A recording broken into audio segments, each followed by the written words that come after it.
안녕하세요. 혹시 당신이 평생 쌓아온 경험이나 지식이 이 AI 시대에 엄청난 자산이 될 수 있다는 생각 해보셨나요?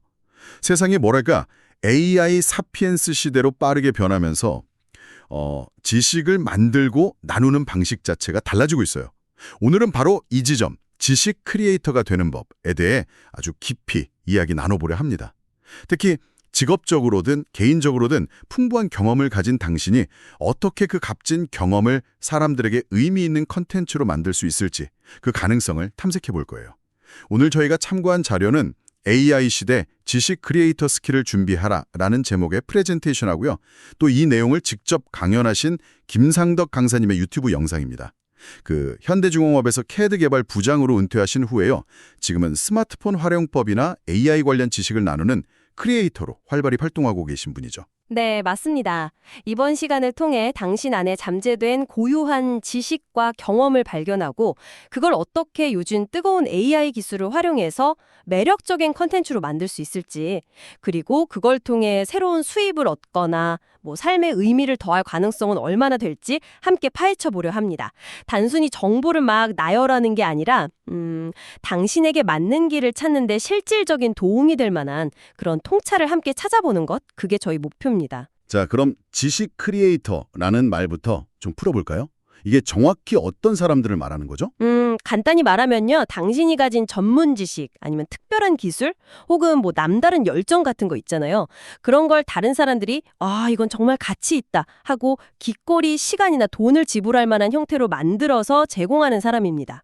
온라인 강의, 전자책, 글쓰기, 영상, 컨설팅, 형태는 아주 다양하죠. 흥미로운 게 이런 시도가 처음은 아니었다면서요. 자료에 보니까 2015년에도 정부 주도로 비슷한 프로젝트가 있었다고요. 각 분야 베테랑들의 노하우를 디지털로 만들어서 후배들에게 전수하려는 거대한 시도였는데 결과는 썩 좋지 않았다고요. 네, 바로 그 지점이 핵심입니다. 왜 그때는 잘 안 됐을까요? 김상덕 강사님도 직접 참여했었다고 하는데 가장 큰 이유는요. 당시 참여했던 베테랑 분들이 그 문서 작업이나 디지털 도구 사용 자체를 너무 어려워했다는 거예요. 콘텐츠는 머릿속에 있는데 기술적인 장벽이 높았다는 말씀이시군요. 네, 바로 그거죠. 그걸 꺼내서 디지털로 옮기는 그 기술적 장벽이 너무 높았던 겁니다. 그런데 지금은 완전히 다르다는 거군요. AI 사피엔스 시대라고 표현하시던데 이게 어떤 의미인가요? 네, 스마트폰이 필수품이 된 포노사피엔스 시대를 넘어서 이제는 AI가 우리 일상 깊숙이 들어왔다는 뜻입니다. 최신 스마트폰만 봐도 실시간 통역 같은 AI 기능이 기본 탑재되어 있고 또 챗GPT나 제미나이 같은 대화형 AI는 글쓰기나 아이디어 구상을 도와주죠. 심지어 브리오 같은 도구는 막 복잡했던 영상 편집을 거의 자동으로 해주기도 하고요. 김상적 강사님 표현처럼 이제는 AI를 모르면 오히려 AI 맹소리를 들을 수 있는 시대가 된 겁니다. 그러니까 과거처럼 기술 때문에 좌절할 가능성이 현저히 낮아졌어요. 당신의 경험을 세상에 내놓기가 훨씬 쉬워졌다는 거죠. 와, 기술 장벽이 낮아졌다는 건 정말 반가운 소식이네요. 그럼 구체적으로 어떤 활동들을 할 수 있을까요? 이 지식 크리에이트의 세계 좀 더 자세히 들여다보죠. 활동 분야는 정말 무궁무진합니다. 크게 몇 가지 유형으로 나눠볼 수 있는데요. 가장 먼저 떠오르는 건 역시 영상 크리에이터, 그러니까 유튜버죠. 그렇죠. 성공 사례도 정말 많고요. 자료에도 여러분이 언급되는데 다 소개하기는 어렵고 몇 가지 좀 다른 길을 보여주는 사례를 짚어보면 어떨까요? 예를 들어 전직 펀드 매니저 경험을 살려서 어려운 경제를 쉽게 풀어주는 슈카월드 같은 전문성 기반 채널도 있고 네, 맞아요.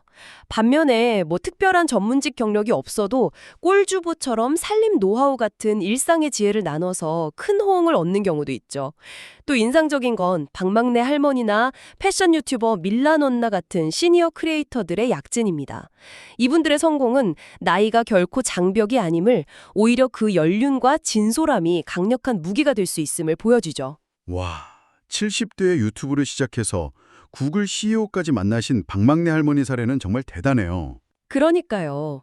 중요한 건 어떤 지식이냐보다 어떻게 풀어내느냐, 그리고 그 진정성인 것 같습니다. 음, 영상이 좀 부담스럽다면 글쓰기는 어떨까요? 블로그도 여전히 강력한 플랫폼이라고 하던데요.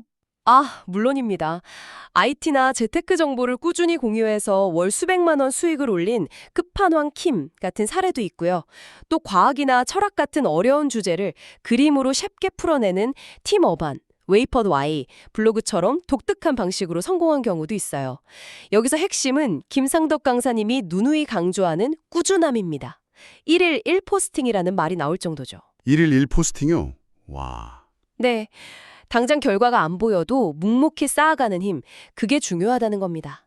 글쓰기 외에 또 다른 방식은 없나요? 자신의 지식을 직접 상품화하는 방식도 있습니다. 자기계발 강연으로 유명한 김미경 씨가 온라인 대학 MKU를 운영하거나 경제 유튜버였던 신사임당, 그러니까 주원규 씨가 교육 플랫폼을 만든 것처럼요.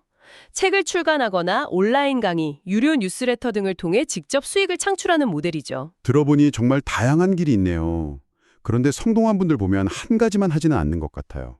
유튜브 하면서 인스타그램도 하고 블로그도 운영하고. 네, 정확히 보셨습니다. 대부분 여러 플랫폼을 유기적으로 활용합니다.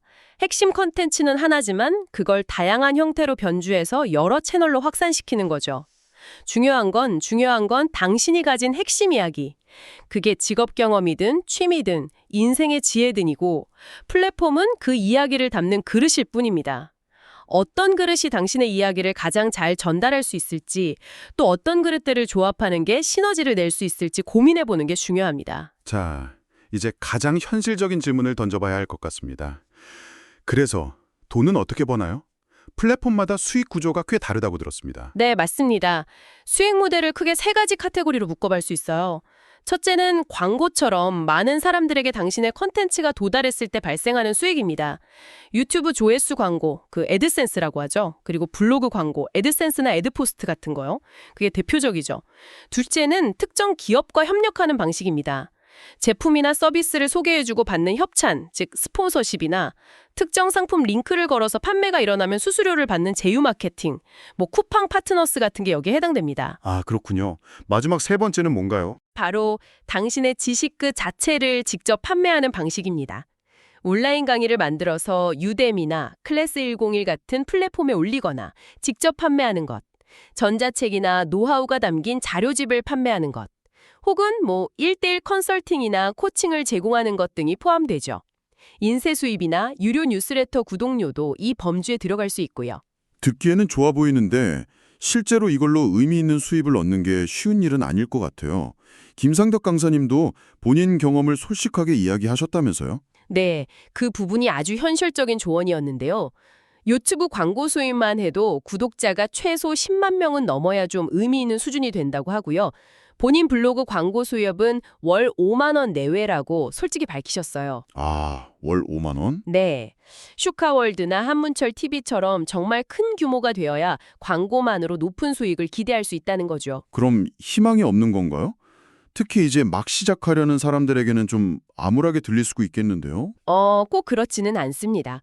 광고 수익은 어렵지만 앞서 말한 세 번째 방식 있잖아요. 즉, 자신의 전문성을 살린 온라인 강의나 컨설팅, 혹은 특정 분야 전문 블로그를 통한 기업 협찬 같은 거요. 이런 건 훨씬 빠르고 그리고 더 높은 수익을 기대할 수 있습니다. 더 중요한 사실은 이 크리에이터 경제 시장 자체가 엄청나게 성장하고 있다는 겁니다. 자료에 따르면 2027년까지 무려 4,800억 달러, 우리 돈으로 하면 600조 원이 넘는 규모로 커질 거라고 예측돼요. 600조요? 와, 시장 규모가 상상 이상이네요. 그렇죠. 연평균 20% 이상 성장하는 시장이니 기회는 분명히 있다는 거죠. 그럼 그 안에서 어떤 기회를 포착해야 할까요? 주목할 만한 트렌드가 있을까요? 네, 몇 가지 중요한 흐름이 보입니다. 첫째, 온라인 학습 수요가 폭발적으로 늘고 있어요. 젊은 세대는 물론이고 시니어 세대까지 유튜브나 온라인 강의로 배우는 걸 선호하죠. 둘째, AI, 건강, 재테크 같은 전문 분야나 아주 세분화된 틈새 시장 콘텐츠가 뜨고 있습니다. 경쟁이 치열해질수록 남들이 안 하는 나만의 영역을 파는 게 중요해진 거죠. 셋째는 지식과 커머스, 그러니까 상거래의 결합입니다. 예를 들어 과학 유튜버가 관련 교구를 파는 것처럼 콘텐츠로 팬을 만들고 그들에게 관련 상품을 파는 모델이 늘고 있어요. 넷째는 숏폼, 즉 짧은 영상의 인기 지속입니다. 틱톡이나 릴스처럼 1분 내외로 핵심만 전달하는 방식이 여전히 강력하죠. 마지막으로 오디오 콘텐츠, 그러니까 팟캐스트의 성장과 시니어 크리에이터 시장 확대도 눈여겨볼 트렌드입니다. 정말 많은 정보가 쏟아졌는데요. 이 모든 이야기라 특히 인생 경험이 풍부한 50대 이상의 당신에게는 어떤 의미가 있을까요? 김상덕 강사님 본인이 시니어로서 성공적인 전환을 하신 만큼 이분들을 위한 조언이 많았을 것 같습니다. 맞습니다. 크게 4가지 방향을 제시하는데요. 첫째는 역시 평생 쌓아온 직업 경력을 활용하는 겁니다. 은퇴한 교사가 학습법 채널을 만들거나 퇴직한 의료인이 건강상담 컨텐츠를 만드는 시기죠. 둘째는 직업과 별개로 쌓아온 인생 경험 그 자체입니다. 삶의 지혜나 관계에 대한 조언, 노후 준비 팁처럼 연륜에서 우러나오는 이야기는 젊은 세대에게도 큰 울림을 줄 수 있죠. 셋째는 취미와 특기를 전문적인 지식으로 발전시키는 거군요. 요리, 원유회, 사진, 골프, 모든 30년 이상 해왔다면 전문가잖아요. 그죠? 그렇죠. 마지막 넷째는 지역 및 커뮤니티 기반 콘텐츠입니다. 내가 사는 동네 맛집을 소개하거나 우리 지역의 숨겨진 역사 이야기를 들려주는 것처럼요. 김상덕 강사님 본인도 현대중공업 엔지니어로서 쌓은 IT 기술을 바탕으로 은퇴 후 스마트폰 AI 교육 전문가로 변신했잖아요. 이게 바로 첫 번째 직업 경력 활용의 좋은 넷이죠. 그런데 많은 분들이 아이고 내 나이에 뭘 기술도 하나도 모르는데 하고 지레 겁먹으실 것 같아요. 김상덕 강사님도 그 점을 정확히 짚으면서 시니어만이 가진 강점이 바로 진솔함과 전문성이라고 강조합니다. 꾸미지 않은 진정성과 평생 갈고 닦은 깊이가 오히려 강력한 매력이 된다는 거죠. 아, 진솔함과 전문성. 네, 기술 장벽이요. 앞서 말했듯 AI 도구들이 정말 많이 도와줍니다. 브리오 같은 앱은 영상 편집 초보도 쉽게 쓸 수 있고요. 챗 GPT 같은 AI는 글쓰기나 콘텐츠 아이디어 구상에 훌륭한 조수가 되어주죠. 청 어려우면 자녀나 지인 혹은 관련 커뮤니티에 도움을 청해도 괜찮다고 해요. 처음부터 완벽할 필요는 전혀 없습니다. 완벽함보다는 꾸준함이 중요하다는 말씀이시죠? 앞서 1일 1 포스팅 이야기도 나왔었고요. 네, 그게 핵심입니다. 꾸준함. 매주 특정 요일에 블로그 글을 올리거나 유튜브 영상을 업로드하는 식으로 자신만의 루틴을 만드는 게 중요해요.